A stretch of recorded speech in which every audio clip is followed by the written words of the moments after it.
Hey, t'es en manque de sensations fortes, tu veux impressionner tes potes, et ben je te conseille de te faire un stock de pneus parce qu'aujourd'hui on va apprendre à faire du drift.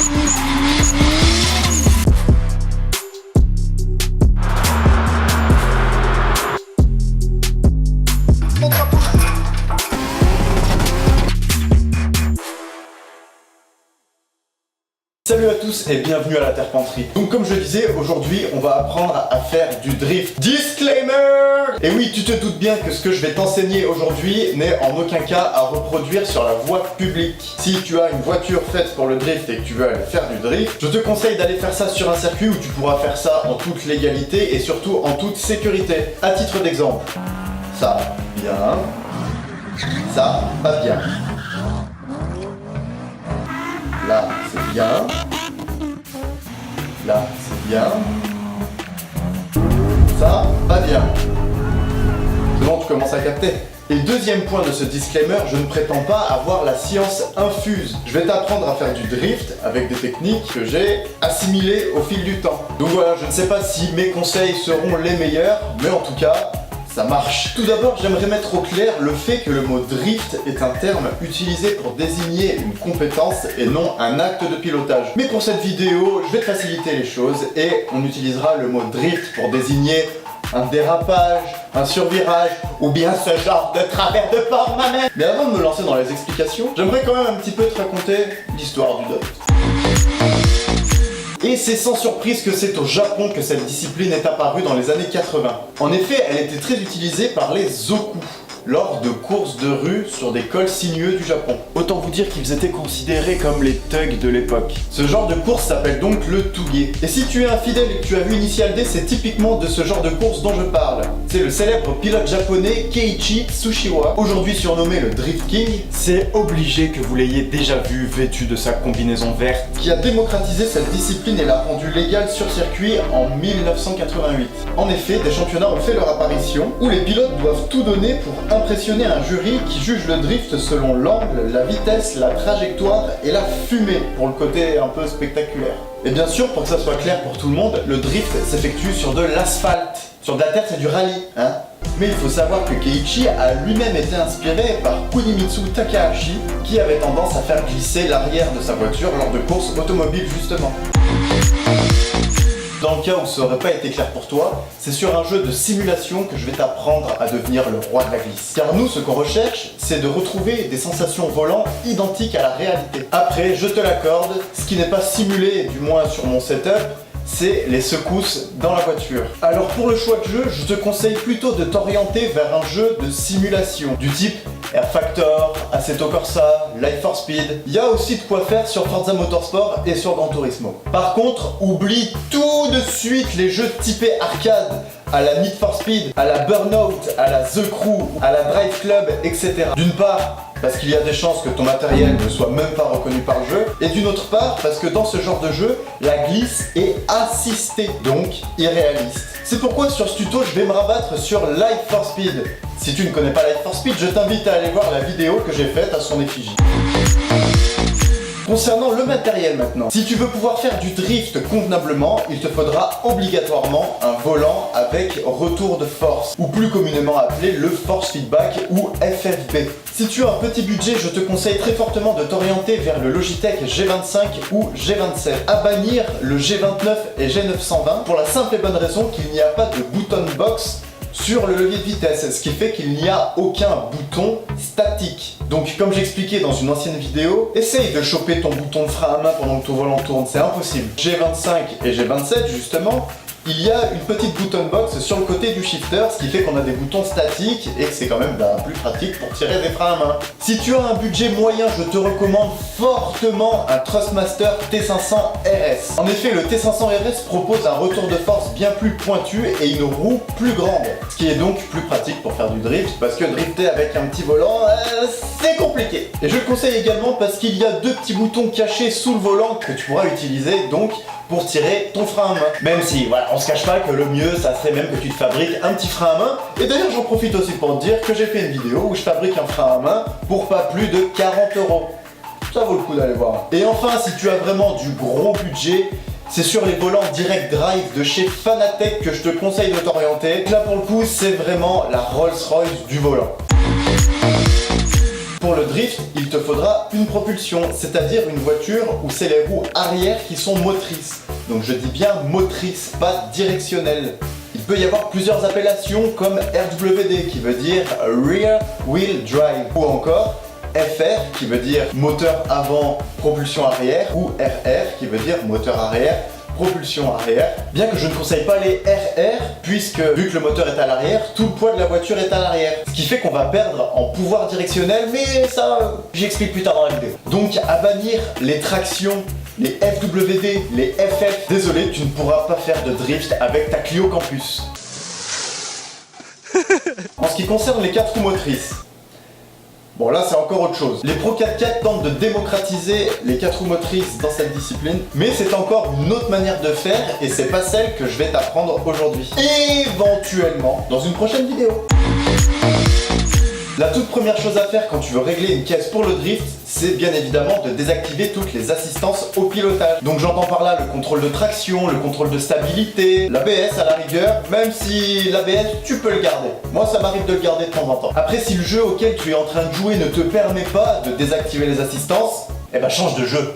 Ensuite, pour un petit peu pousser les réglages plus loin, il faut que tu t'assures que ta voiture ait un différentiel arrière, puisqu'on est sur des propulsions, bloqué ou fermé ou soudé. Même si bloqué et soudé, bon bah du coup c'est la même chose. Il existe plusieurs types de différentiels, comme par exemple le LSD qui fonctionne exactement comme un embrayage. C'est-à-dire que deux disques tournent et se collent tout doucement comme un embrayage. On a ensuite l'autobloquant de type Torsen qui lui fonctionne de manière mécanique. Et suivant le réglage appliqué au Torsen, les deux roues vont se mettre à patiner simultanément à partir d'un certain pourcentage de différence de rotation. Bon, c'est un peu compliqué, mais c'est pas le sujet de la vidéo. Et bien sûr, comme j'ai évoqué tout à l'heure, il y a la technique barbare du pont soudé. Cette modif va donc permettre aux deux roues arrière de patiner simultanément et donc de provoquer un survirage. Et ça tombe bien puisque nous, c'est ce qu'on recherche. Donc là, tu as déjà touché 2-3 réglages, mais t'es pas trop sûr de ton coup. Et comment contrôler que ton différentiel soit bien bloqué, fermé, soudé, etc. C'est très simple. À l'arrêt, braque les roues à fond, pied au plancher, et si qu'une seule roue patine, c'est que le différentiel est ouvert. Et très souvent, c'est la roue intérieure qui va patiner.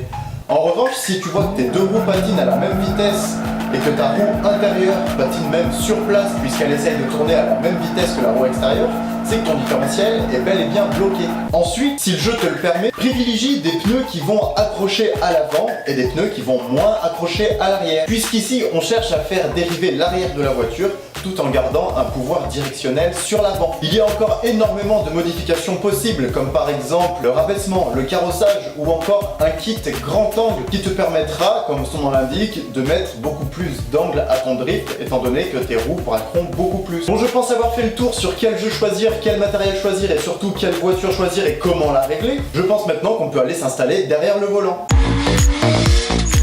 Il faut savoir qu'il y a énormément de possibilités pour faire glisser une voiture, mais pour ce tuto, je vais te parler des 3 les plus utilisés, à savoir le frein à main, l'appel contre appel, ou le transfert de masse, et le clutch kick. Histoire de vous expliquer un petit peu l'interface du jeu, donc la grande barre au centre, c'est ma barre de direction, donc c'est où mes roues sont orientées. Ensuite, tout en bas à droite de l'écran, vous pouvez voir les pédales. Nous avons donc l'accélérateur, le frein, l'embrayage et le frein à main.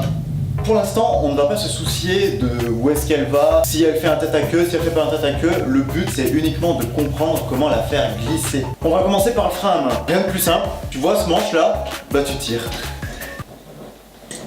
Non, plus sérieusement, c'est le moyen le plus facile pour faire partir le cul de la voiture. Mais quand tu tires le frein à main, il ne faut pas oublier d'appuyer sur l'embrayage. Et oui, étant donné que sur une propulsion, ce sont les roues arrière qui sont motrices, si tu bloques les roues arrière, forcément, la voiture cale.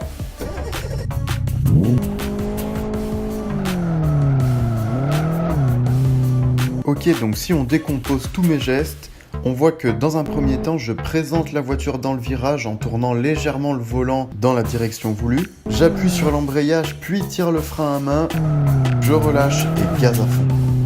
Passons maintenant au transfert de masse, ou au Conseil de Rifto pour les fans d'Initial D. Cette technique consiste à faire balancer le poids de la voiture d'un côté à l'autre dans le but de la faire survirer. Puisque le fait de mettre le petit coup de volant avant de tourner dans la bonne direction va tout simplement faire en sorte que le poids dans la voiture se balance et ça va lui permettre de prendre de l'élan pour pouvoir se transférer de manière plus forte du côté voulu, comme dans cet exemple avec le verre d'eau. Donc là on voit bien que grâce à l'élan que l'eau a pris, elle va même jusqu'à déborder du verre de l'autre côté. Et c'est une technique qui est très utilisée dans les rallyes et ce sur tout type de voiture.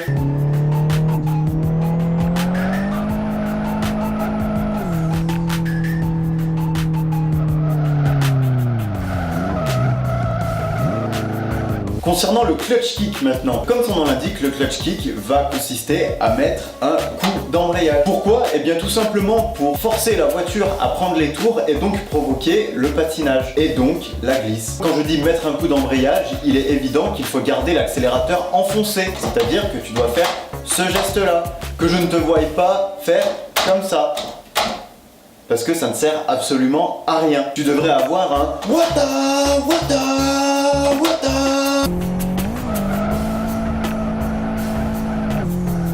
Comme pour le frein à main, je commence par présenter la voiture dans le virage en tournant légèrement le volant. J'appuie sur l'embrayage tout en gardant l'accélérateur enfoncé, puis je relâche l'embrayage et la voiture va se mettre à patiner.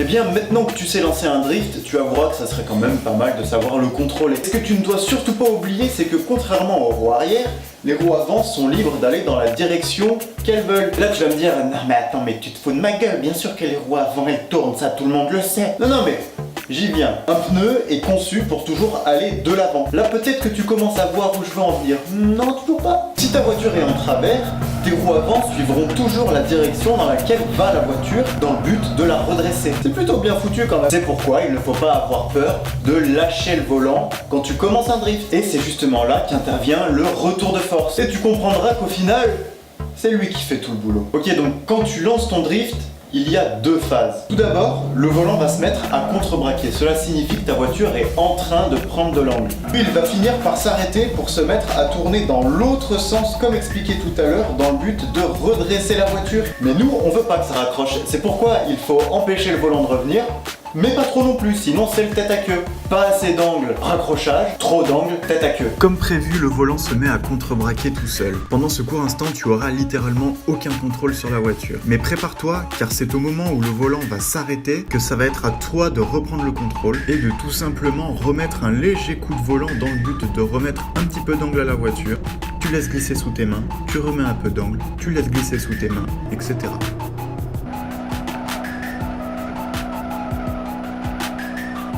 Donc voilà, en fait, il faut alterner entre la laisser faire, ne pas la laisser faire, la laisser faire, ne pas la laisser faire et trouver un juste milieu. Et bien maintenant que tu as à peu près saisi le truc niveau volant, je vais t'apprendre à te servir de l'accélérateur et du frein. Lorsque tu accélères, tout le poids de la voiture va à l'arrière, comme nous le montrent les barres jaunes qui représentent la compression des amortisseurs, ainsi que les barres bleues qui représentent la charge exercée sur les pneus.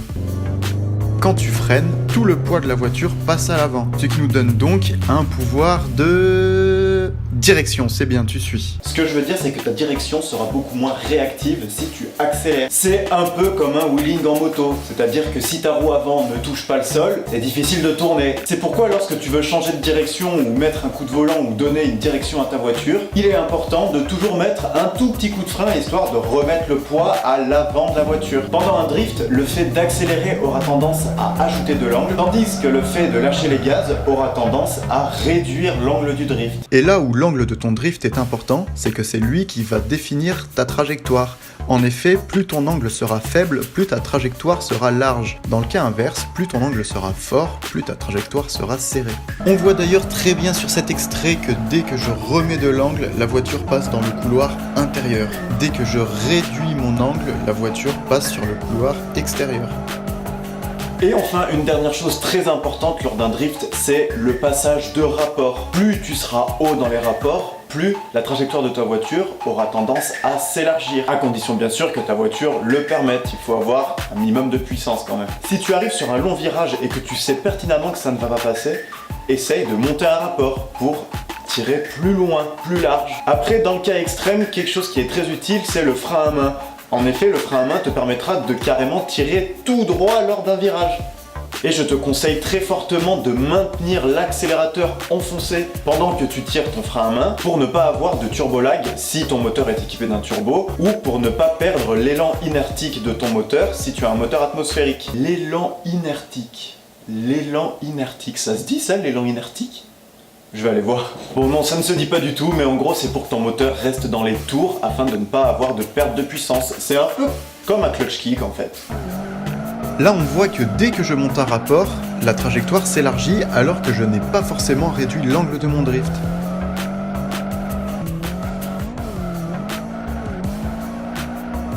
Là, je sais pertinemment que si je reste en seconde, je vais aller par là. C'est pourquoi je vais tenter de passer la troisième pour essayer d'aller par là-bas. Et encore, c'était juste. Allez, autre cas de figure. Je sais que ma voiture va aller dans cette direction, mais je sais aussi que la puissance de ma voiture ne me permettra pas de passer la quatrième. Sauf que moi, je ne veux pas interrompre mon drift. Comment je fais ? Eh bien, je tire le frein à main en croisant les doigts pour que ça aille le plus loin possible. Et bien sûr, tout en gardant le pied sur l'embrayage. Cependant, pour ce cas de figure, je ne suis pas obligé de maintenir l'accélérateur étant donné qu'il y a 2 virages serrés qui arrivent juste après, donc je n'ai pas besoin de toute la puissance de la voiture. Et là, t'as vu ? Oh, je viens de te l'expliquer il y a 30 secondes. Bon allez, on re-regarde. Le petit coup de frein pour délester l'arrière de la voiture et ainsi faciliter son changement de direction.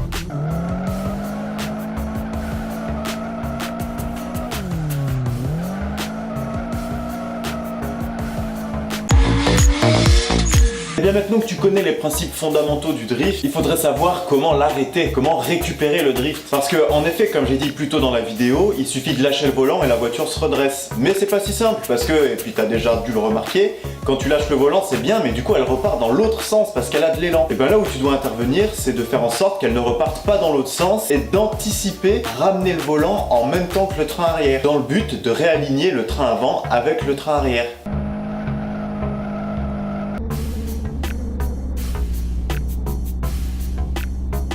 Bon, je te l'accorde, c'est peut-être allé un peu vite. On va re-regarder ça tranquillement. Comme expliqué tout à l'heure, je ramène le volant en même temps que le train arrière, de manière à ce que quand le train arrière et le train avant sont alignés, mon volant soit quasiment recentré.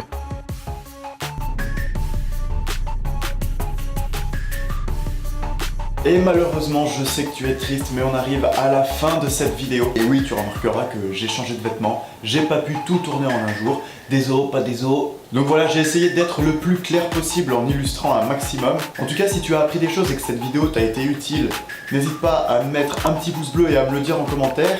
Moi, ça m'aide à avancer et ça me prouve aussi que j'ai pas fait tout ça pour rien. Tu as forcément un pote qui se prend pour le roi de la glisse à qui tu pourras envoyer cette vidéo, histoire d'arrêter de mettre ta vie en danger. Et si tu veux voir d'autres vidéos un peu dans le même esprit, je t'invite à t'abonner à la chaîne ainsi qu'à cliquer sur la petite cloche afin d'être informé dès qu'une nouvelle vidéo sort. Sur ce, portez-vous bien et on se retrouve très vite dans une prochaine vidéo. Allez, à la prochaine.